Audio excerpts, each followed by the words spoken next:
Thank you, Mr. Chairman. As someone who's from the cyber security domain, I agree with the doctor's presentation. The doctor talked about the critical network infrastructure, vulnerabilities. The doctor mentioned about steering the way forward. The doctor talked about the impact on the economy, the banking system. But let me elaborate or add further to what the doctor alluded to. Now, the threat from the cyberspace today has revolutionized vulnerabilities. That's number one. The doctor rightly mentioned so. It's also described by some as the fifth domain of warfare.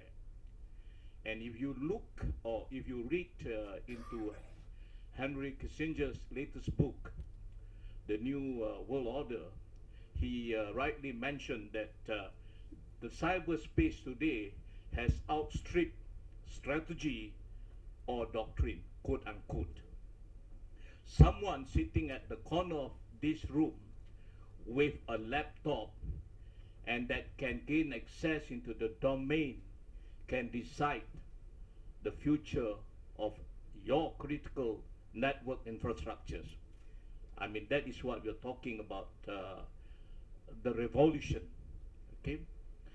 Now, I was so moved when I heard the Secretary for East from the Ministry of External Affairs India talk about shared vision.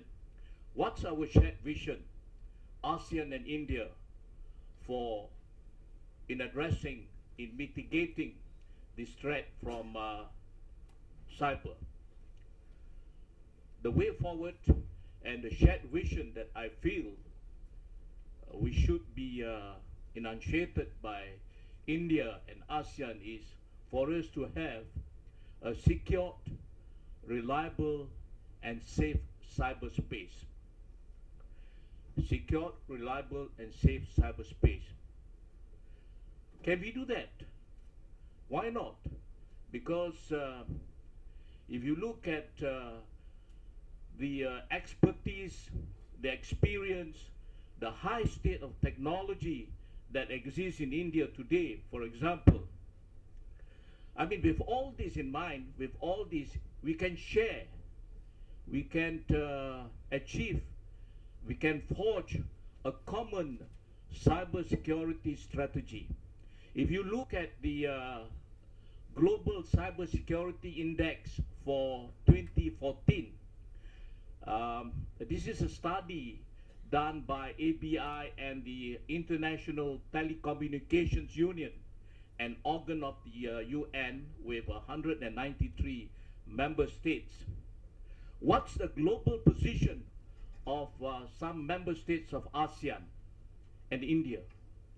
Malaysia is not that I'm blowing my own trumpet.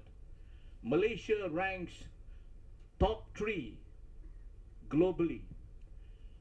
We share a position with Australia and Oman. India is number 5. India is number 5. What about the other member states of ASEAN? Let me just recap. Singapore is number 6, Indonesia number 13, Thailand number 15, Myanmar 16, Philippines 17, Vietnam 18, Cambodia 25, Laos PDR 25, out of 193 member countries. This is a study that focuses on the commitment by the government of member states towards cybersecurity. So there's a lot there for us to share, for us to interact. So the first thing that we need to really do is for ASEAN and India to forge a common strategy towards addressing this cyber threat. How serious this is reflected if you look at the United Kingdom.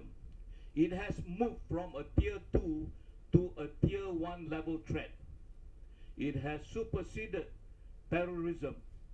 And of course, the United States, they talk about a cyber command.